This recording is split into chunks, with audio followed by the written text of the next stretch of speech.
प्रशासन है वो साबित कर रहे हैं कि शराब पीने से नहीं बल्कि होम्योपैथिक दवा के कारण, मतलब उससे शराब बनाया जा रहा था, इसके कारण। देखिए ये लोग तो अपना कमी छिपाने के लिए कुछ न कुछ तो बहाना। और छपरा जिला में एसपी पदस्थापित हैं, 16 से लेकर अब तक सबकी संपत्ति जांच कराई जाए, उनके परिजनों की संपत्ति जांच कराई जाए। थाना प्रभारी से लेकर चौकीदार की संपत्ति जांच, मृतकों के परिजनों के लिए उचित मुआवजा दिलवाने के लिए माननीय उच्च न्यायालय में एक जनहित याचिका किए हैं। सरकार नहीं देगी तो हम न्यायालय से मुआवजा दिलवाएंगे, लेकिन जरूर दिलवाएंगे। तो हम पहुंचे हैं मसरक प्रखंड के खैरनपुर पंचायत में और कैमरे के सामने एक शख्स दिख रहे होंगे, ये राजेश कुमार जी हैं जो पटना हाई कोर्ट में वकील हैं। और शराब से, जहरीली शराब से मसरक प्रखंड सहित तमाम जगहों पे लोगों की मृत्यु हुई है। उसी संबंध में एक पटना हाई कोर्ट में एक पीआईएल दायर किए हैं। पहले तो इनसे बातचीत करेंगे, फिर आपको इसके बारे में बताएंगे मेरे चैनल में। बहुत बहुत धन्यवाद प्रकाश जी आपका। पीआईएल जो दायर किए हैं, इसका उद्देश्य क्या है? हमारे मसरक प्रखंड के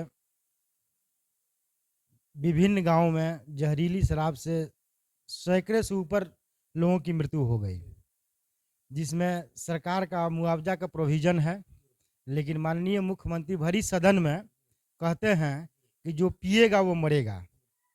जबकि माननीय मुख्यमंत्री जी को संवेदना प्रकट करना चाहिए, संवेदना का एक शब्द भी प्रकट नहीं किए, और न ही उनका कोई मंत्री आया और ना ही मुख्यमंत्री जी भी आए। उल्टे में कहते हैं जो पिएगा सो मरेगा, हम मुआवजा नहीं देंगे। इसीलिए मृतकों के परिजनों के लिए उचित मुआवजा दिलवाने के लिए माननीय उच्च न्यायालय में एक जनहित याचिका किए हैं। सरकार नहीं देगी तो हम न्यायालय से मुआवजा दिलवाएंगे, लेकिन जरूर दिलवाएंगे। न्यायालय पर हमको पूर्ण भरोसा है, क्योंकि हम वकील हैं, यहाँ के स्थानीय हैं, तो हमारे अंदर थोड़ी तो संवेदना होनी चाहिए। जो कि संवेदना मृतकों के परिजनों के प्रति संवेदना प्रकट करते हैं, और उनके परिजनों को हम कुछ कर नहीं सकते हैं, तो फिर वकील बनने का औचित्य क्या है। एक दिन रात में हम सोए, मुख्यमंत्री जी का वक्तव्य देखे, तो सोचे कि भाई परिवार के लिए, जो मृतक हैं उनके परिजनों के लिए अगर हम कुछ नहीं कर सकते हैं तो वकालत करने का कोई औचित्य नहीं है।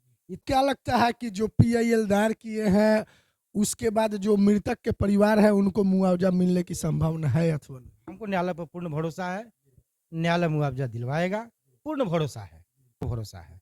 अच्छा, एक सवाल है कि बहुत सारे लोग जो मरे हैं उसमें कुछ लोगों का पोस्टमार्टम नहीं हुआ है, यानी सरकारी आंकड़ा नहीं है, तो क्या उन लोगों को भी, मतलब जब कोर्ट से डिसीजन आएगा तो उन लोग को भी लाभ मिलेगा अथवा नहीं? बिल्कुल मिलेगा।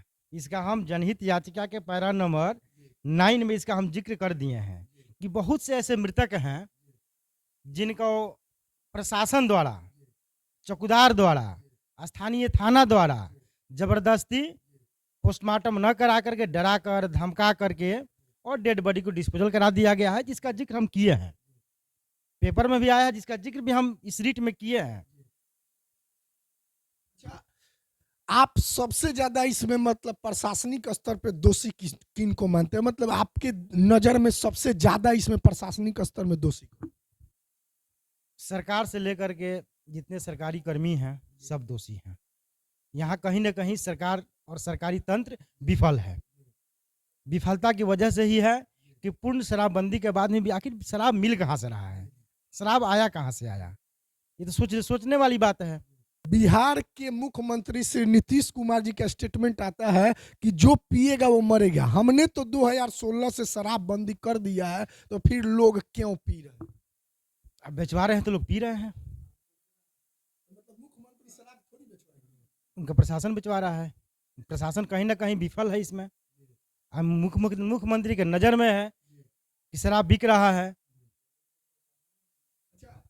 जैसे बहुत जगह ऐसे सुनने को मिला, हम गए भी थे वहां पे, तो कुछ चौकीदार लोग और कुछ प्रशासनिक स्तर के जो लोग हैं वो क्या किए कि गए और जो मृतक के परिवार थे उनको दबाव बना बना कर भी मतलब 100 को अंतिम संस्कार कराया गया। इसमें सबसे ज्यादा कमी स्थानीय थाना की, बिल्कुल स्थानीय थाना, स्थानीय प्रशासन, जिसका हम जिक्र किए हैं। पहले ही बता दिया प्रकाश जी आपको कि इसका हम जिक्र किए हैं। ये जो है सामने दिख रहा है ग्राफ है, the state of Bihar through the chief secretary government of Bihar Patna, the director general of police Bihar Patna, ये सब क्या? सबको पार्टी बनाया जाता है, जितने भी सरकार के अथॉरिटी हैं उनको सर पार्टी बनाया जाता है। ये तो सरकार द्वारा सामूहिक नरसंहार कराया जा रहा है, ये नरसंहार हम कहेंगे। इसमें मतलब सिवान जो है, सिवान के एसपी साहब, छपरा के एसपी साहब और एक्साइज प्रोविजन जो भी है, मतलब सबको इसमें। जी जी, सिवान के ब्रह्म स्थान पड़ता है भगवानपुर प्रखंड में, वहाँ भी कुछ लोग मरे हुए हैं, शराब यहीं से गया है, तो चूँकि उनकी भी लाइबिलिटी बनती है। कि यहाँ के जो पुलिस प्रशासन है वो साबित कर रहे हैं कि शराब पीने से नहीं बल्कि होम्योपैथिक दवा के कारण, मतलब उससे शराब बनाया जा रहा था, इसके कारण। देखिए ये लोग तो अपना कमी छिपाने के लिए कुछ ना कुछ तो बहाना बनाएगा।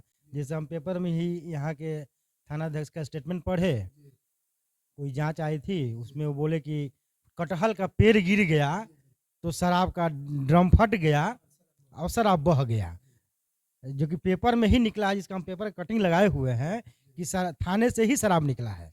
थाने के पीछे शराब बिक रहा है, आपको पता है, हमको पता है, जो पीने वाले हैं उनको पता है, लेकिन पुलिस को पता नहीं है, क्योंकि पुलिस को पैसा मिलता है। हम तो मांग किए हैं कि इसमें हाई कोर्ट अपने निगरानी में उच्च स्तरीय जांच कराए। पहला मेरा यही रिलीफ है कि इसमें हाई कोर्ट, चूंकि किसी भी जांच से हम पर भरोसा नहीं है, पुलिस के जांच पर भरोसा नहीं है, एक मानवाधिकार जांच कर रहा है, उस पर भरोसा है, राष्ट्रीय मानवाधिकार आयोग, और माननीय उच्च न्यायालय अपने निगरानी में उच्च स्तरीय कमेटी बना करके जांच कराए, तभी जा करके ये भ्रष्ट पदाधिकारी और माननीय मुख्यमंत्री जी जो सस्ती लोकप्रियता के लिए शराबबंदी कानून बनाए हुए हैं, इनका पोल खुलेगा। प्रयास करेंगे। अभी तो 22 तारीख को फाइल किए हैं, 2 तारीख से कोर्ट खुल रहा है, तो इसमें माननीय न्यायालय में हम मेंशन करेंगे। मेंशन मतलब होता है कि हुजूर इसको पहले सुन लिया जाए, क्योंकि बहुत केस लाइन में रहता है, तो आग्रह करेंगे इसको जल्दी सुन लिया जाए। उच्च न्यायालय अगर हमारी आग्रह को मानता है तो 2-3 महीने में माननीय उच्च न्यायालय द्वारा निर्णय आने की संभावना है। 9 वर्ष की आगामी शुभकामना सबको देते हैं हम, और इस लड़ाई को हम लड़ेंगे, तन्मयता से लड़ेंगे और मुआवजा दिलवाएंगे।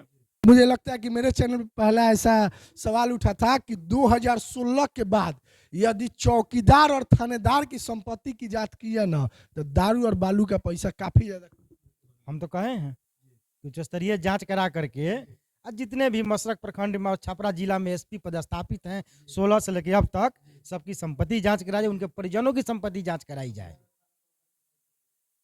थाना प्रभारी से लेकर चौकीदार की संपत्ति जांच करा लेना। डीएसपी और डीएसपी की बात अलग है, चौकीदार की संपत्ति जांच करा लें। एक सबसे छोटा थाना का एम्प्लॉय होता है चौकीदार, चौकीदार बिकवा रहा है, हम देखे हैं, थाना से दारू बिकता है।